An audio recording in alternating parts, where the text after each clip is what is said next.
प्यारे विद्यार्थियों, आप सभी को मेरा नमस्कार। मैं डॉक्टर नेमीचंद कुमावत, सहायक आचार्य हिंदी विषय, राजकीय महाविद्यालय की आपकी इस बीए पार्ट सेकेंड विषय हिंदी साहित्य के प्रथम प्रश्न पत्र की आज की इस ऑनलाइन कक्षा में मैं आपके सामने लेकर के आया हूँ कवि बिहारी के दोहे। पिछली ऑनलाइन कक्षाओं में हमने आपकी रीतिकालीन काव्य संग्रह के प्रथम कवि जो संकलित है इसमें केशवदास जी पर हमने विस्तार से बातें की हैं, और दूसरा जो चैप्टर कवि बिहारी पर हाल ही की दो ऑनलाइन कक्षाओं में मैंने उनके कर्तृत्व, व्यक्तित्व और उनके बिहारी सतसई की विषय वस्तु पर हमने विस्तार से चर्चा की है, भाव पक्ष और कला पक्ष पर। साथ ही हमने इन आरंभिक 10 दोहों का हमने पिछली ऑनलाइन कक्षा में अध्ययन कर लिया है। आज हम 11वें दोहे से आरंभ करने जा रहे हैं, तो आप सभी ध्यान से सुनिए। 11वां दोहा आपके सामने है।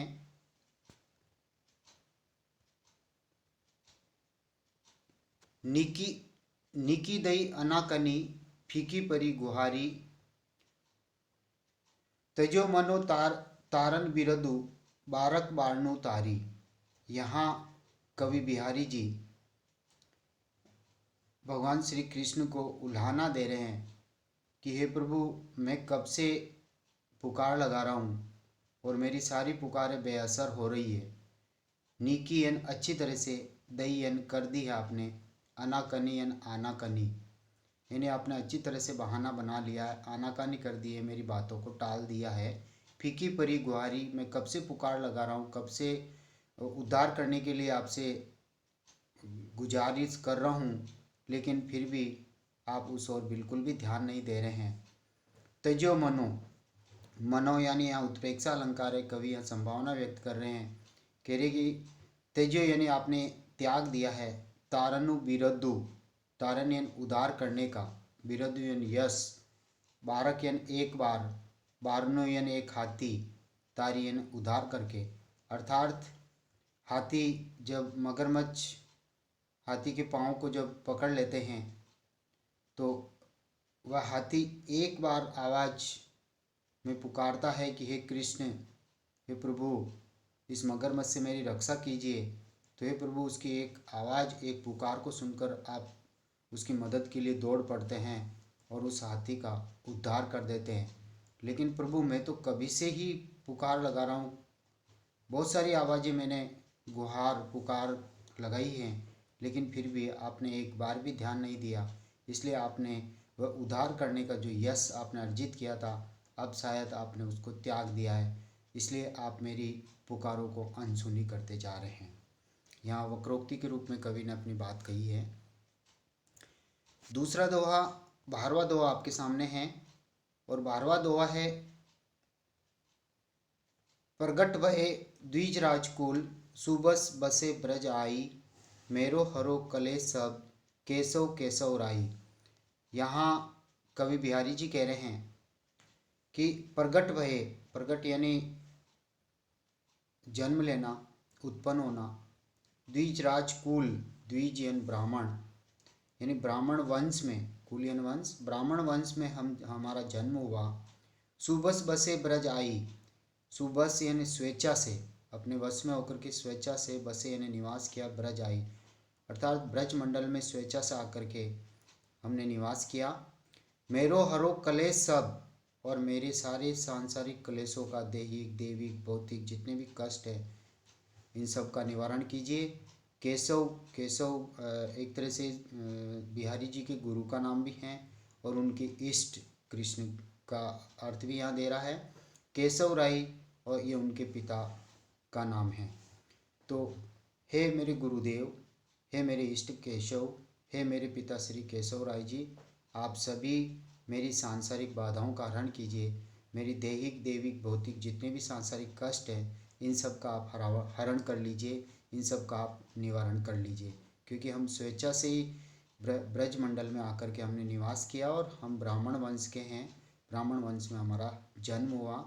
इसलिए आपका दायित्व बनता है कि हमारे सारे कष्टों का आप हरण कीजिए, निवारण कीजिए। अगला जो दोहा है, 13वां दोहा आपके सामने है। देखिए, मोहि तुम्हें बाड़ी बहस, को जीते जदुराज, अपने अपने बिरद की दुहु निभाहत लाज।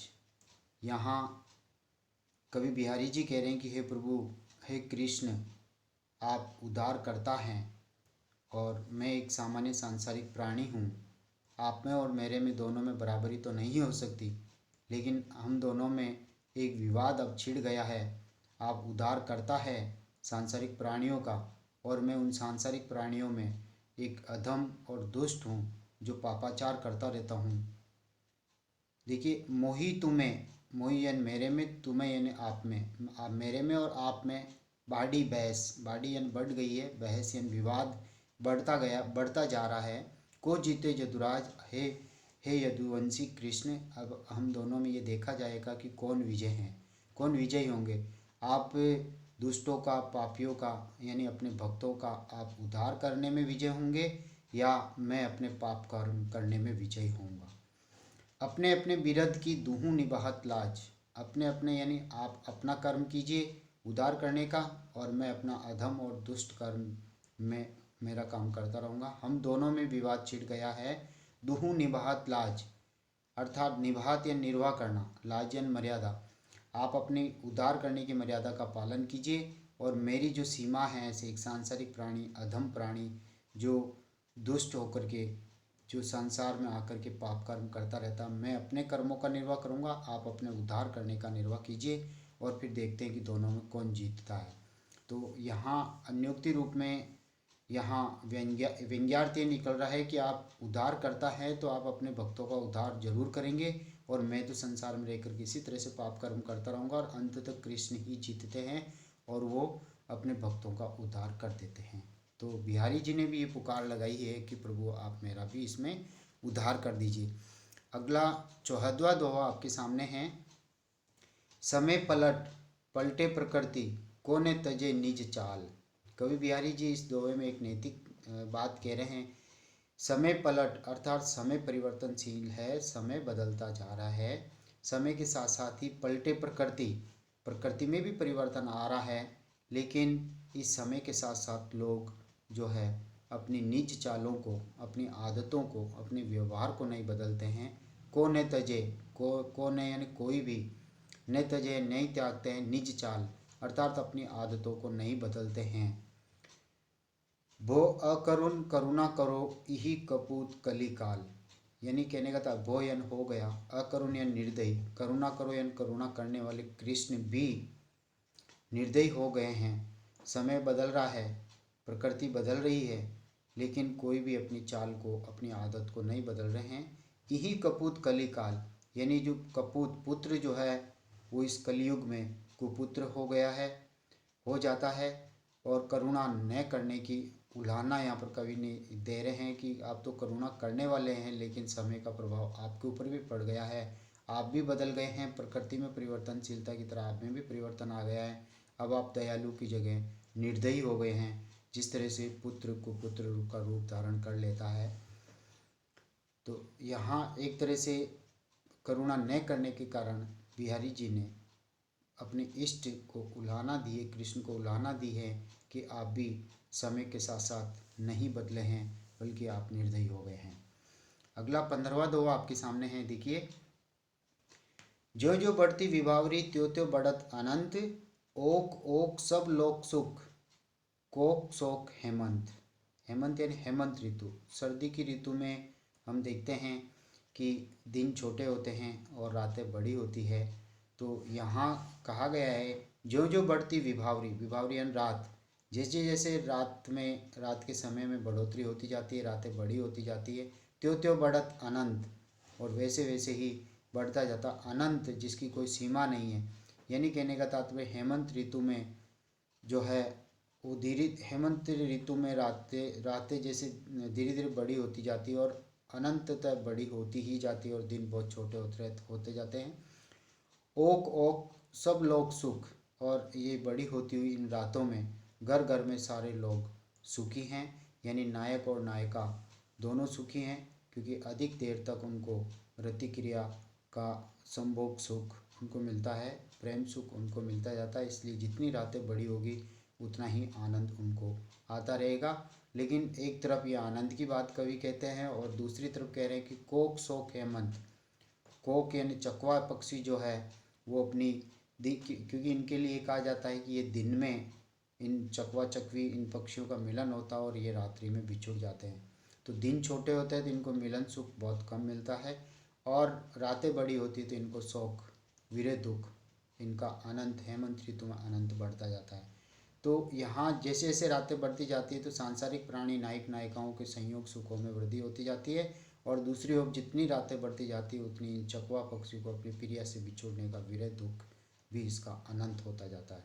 तो यहाँ दीपक अलंकार है, दोनों में भिन्न भिन्न धर्म होते हुए भी भाव साम्य है। अगला 16वां दोहा आप सामने है, देखिए 16वें दोहे में कवि कह रहे हैं बसे बुराई जासु तन ताई को सन्मानू भलो भलो भली कई छोड़िए खोटे करे जपुदानू। यानी संसार में गुणी जनों का सज्जन लोगों का सम्मान बहुत कम करने की प्रवृत्ति पर कवि ने व्यंग्य किया है और दुर्जन जो लोग होते हैं जिनसे लोगों को भय रहता है कि हमारा कुछ अहित कर देगा तो लोग जो है उसका सम्मान करने लग जाते हैं। तो बसे बुराई जासु तन यानी जिसके शरीर में बुराइयां अवगुण दुर्गुण निवास करते हैं ताई को सम्मानू और ये संसार के लोग उन्हीं दुर्जनों का सम्मान करते हैं क्योंकि उनसे उनको भय रहता है कि हमारा कुछ बिगाड़ सकते हैं। भलो भली कई छाड़िए खोटे ग्रह जपुदानू। और जो अच्छे ग्रह नक्षत्र होते हैं या जो सज्जन प्राणी होते हैं जिनसे कोई भय नहीं होता या शुभ ग्रह होते हैं जिनसे लोगों का कुछ बिगड़ता नहीं है उनको तो कोई आदर नहीं देते हैं, सामान्य कहकर उनको छोड़ देते हैं। और जो खोटे नक्षत्र होते हैं अशुभ नक्षत्र होते हैं उनके लिए जप किया जाता है, दान विधान आदि किए जाते हैं, हवन आदि का विधान किया जाता है। तो यहाँ दृष्टांत अलंकार के माध्यम से बताया कि अशुभ नक्षत्र जो होते हैं जिनसे हमारा बुरा होने वाला उसका तो हम उपाय करते हैं, विधान कर लेते हैं और जो जिन ग्रहों से हमारा कुछ नहीं बिगड़ने वाला है उन्हें हम कोई आदर नहीं देते हैं। तो यहाँ सामान्यतः है कि दुर्जन लोग हमारा कुछ बिगाड़ सकते हैं इसलिए हम दुर्जनों का सम्मान करते हैं और सज्जन लोग हमारा कुछ नहीं बिगाड़ सकते इसलिए सज्जनों को हम सम्मान नहीं देते हैं, जबकि विरोधाभास है, सज्जनों को सम्मान दिया जाना चाहिए।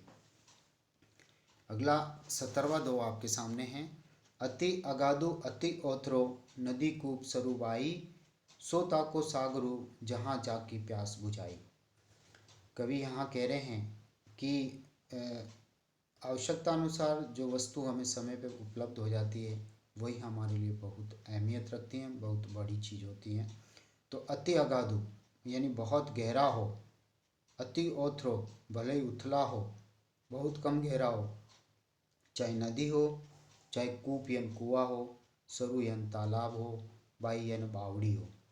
यानी चाहे नदी हो, कुआं हो, तालाब हो, बावड़ी हो, चाहे भले ही वो कितने ही गहरे हों या कितने ही उथले हों, सो ताको सागरो जहाँ जहाँ की प्यास बुझाई या नैतिक चित्रण है। यानी उसके लिए तो वह सागर के समान है, भले चाहे वह नदी हो, कुआं हो, चाहे तालाब हो, चाहे बावड़ी हो, उसके लिए तो तब वह सागर बन जाता है जहाँ पर व्यक्ति की प्यास बुझ जाती है। यानी आवश्यकता के अनुसार मनुष्य के लिए वह चीज़ उसके जीवन में बहुत अहमियत रखती है। 18वें दोहे की ओर हम आगे बढ़ रहे हैं। 18वां दोहा आपके सामने है मरतु प्यास पिंजरा परियो सुआ समय के फेर आदरू दे दे बोलिय तू 22 बलि के बेर। यानी यहाँ पर भी नैतिक चित्रण है। गुणवान जो लोग होते हैं उन लोगों का उनका तो हम अनादर करते हैं और जो निर्गुणी होते हैं उन्हें हम बहुत सम्मान देते हैं, उनकी बहुत इज्जत और आबरू करते हैं। तो कवि ने संसार के प्राणियों के इस व्यवहार पर कटु व्यंग्य किया है कि घर में मरतु प्यास पिंजरा परियो, पिंजरे में रहने का मतलब घर में रहने वाले जो सज्जन प्राणी हैं, समय परिवर्तन होने के साथ साथ उन सज्जन प्राणियों की ओर कोई ध्यान नहीं दिया जाता, उनकी कोई देख रेख नहीं होती है, वो भूखे प्यासे मरते रहते हैं। सुआ समय के फेर, सुआ यहाँ सज्जन प्राणी को संबोधित हैं जो पिंजरे में बंद हैं और सज्जन प्राणी जो घर में बंद हैं, घर के अंदर निवास करते हैं। तो समय के बदलने के साथ साथ समय के फेर ये तो समय का फेर है, समय का बदलाव है, समय का परिवर्तन है। आदरू दे दे बोलियो तू बायस बलि के बेर, यानी कहने का तात्पर्य आदर दे दे करके हम बुलाते हैं कौवे को, बलि के बेर, बेर यानी समय, अर्थात श्राद्ध के पखवाड़े में, श्राद्ध पक्ष में हम जो है कौवा जो है निर्गुणी का प्रतीक है, उसको हम आदर दे दे करके इज्जत के साथ उसको बुला करके श्राद्ध उसको खिलाते हैं, खाना उसको खिलाते हैं। जबकि पिंजरे में यानी घर में रहने वाले सज्जन प्राणी भले भूखे प्यासे हो, समय बदल चुका है, उनकी इज्जत आबरू नहीं हो पाती है। गुणवानों का अनादर होता है और निर्गुणियों का यहाँ आदर होता है। संसार के इस व्यवहार पर कवि ने कटु व्यंग्य किया है। हम आगे चलते हैं 19वें दोहे की ओर। 19वां दोहा आपके सामने है। तो लगी या मन सदन में हरि आवे की ही बाट, विकट जटे जो लघु निपट, खुले ने कपट कपाट। कवि बिहारी जी यहाँ कह रहे हैं कि तो लगी यानी तब तक, या मन सदन में अर्थात मेरे इस मन रूपी हृदय में, मन रूपी घर में परमात्मा या ईश्वर किस रास्ते से आएंगे, यानी जब तक मेरे इस मन रूपी घर में हरि आवे की ही बाट, बाट यानी रास्ता, अर्थात परमात्मा किस रास्ते से आएंगे, जब तक इसका दरवाज़ा नहीं खुलेगा, ये हृदय जब तक पवित्र नहीं होगा या आस्तिक और श्रद्धावान नहीं होगा, तब तक परमात्मा किस रास्ते से मेरे हृदय में प्रवेश करेंगे। विकट जटे ज्यों लघु निपट, खुले ने कपट कपाट, यानी छल कपट रूपी दरवाजे जो है मेरे हृदय पे, इस हृदय रूपी घर पर छल कपट रूपी व्यवहार के दरवाजे लगे हुए हैं। और ये छल कपट रूपी दरवाजे तब तक नहीं हट सकते जब तक मन पवित्र नहीं हो जाता। तो ये बुराई के दरवाजे लगे हुए हैं और ये भयंकर रूप से जड़े हुए हैं, मनुष्य बुराइयों में उलझा हुआ है। तो कहने का तात्पर्य जब हृदय पवित्र नहीं होगा तब तक इस हृदय में परमात्मा का प्रवेश कैसे होगा, परमात्मा किस रास्ते से प्रवेश करेंगे, जबकि हृदय के जो है छल कपट रूपी दरवाजे, कपाट यानी दरवाजे बंद हैं। अगला दोहा है 20वां। आज प्रत्येक की ऑनलाइन कक्षा में बिहारी जी के 10 ही दोहे हम पढ़ पाएंगे। पिछली ऑनलाइन कक्षा में हमने 10 दोहे पढ़े हैं और आज की इस ऑनलाइन कक्षा में फिर 10, और पीछे जो है 25 दोहे और बचते हैं शेष, जिनको हम 2 ऑनलाइन कक्षाओं में 12 या 13 दोहे के हिसाब से हम उनको पढ़ेंगे। तो देखिए 20वां आज का अंतिम दोहा। मंगल बिंदु सुरंगु, मुख शशि केसरी आड़ गुरु, एक नारी लई संगु, रश्मि किए लोचन जगत। यहाँ बिहारी जी का एक वैसे तो नायिका के सुंदर नेत्रों का चित्रण है, जिसने सारे संसार को अपने आकर्षण का केंद्र बना रखा है। दूसरी ओर यहाँ ज्योतिष ज्ञान भी बिहारी जी का है। देखिए मंगल बिंदु यानी मंगलू बिंदु, मंगल यानी एक तरह से लाल रंग की बिंदी उस नायिका ने अपने मुख चेहरे पर लगा रखी है।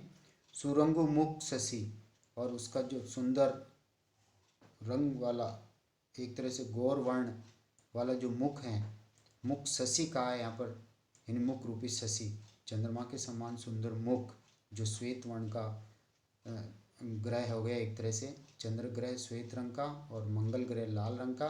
और तीसरा है केसरी आर केसरी यानी केसर का पीला रंग, पीले रंग का उसने आड़ा जो है तिलक लगा रखा है। तो ये बृहस्पति एक तरह से पीले रंग का हो गया। और 3 नक्षत्र यहाँ पर हो गए हैं, मंगल ग्रह, चंद्र ग्रह और बृहस्पति ग्रह। और ये तीनों ग्रह एक ही नारी ने अपने चेहरे पे संयोग कर रखा है। एक नारी लई संगु, एक ही नारी ने अपनी राशि में इन तीनों ग्रह नक्षत्रों का संयोग कर रखा है, अपने चेहरे पे धारण कर रखा है। रश्मि किए लोचन जगत, और संसार के पूरे नेत्रों को इसने प्रेम मग्न कर दिया, अपनी ओर आकृष्ट कर दिया है।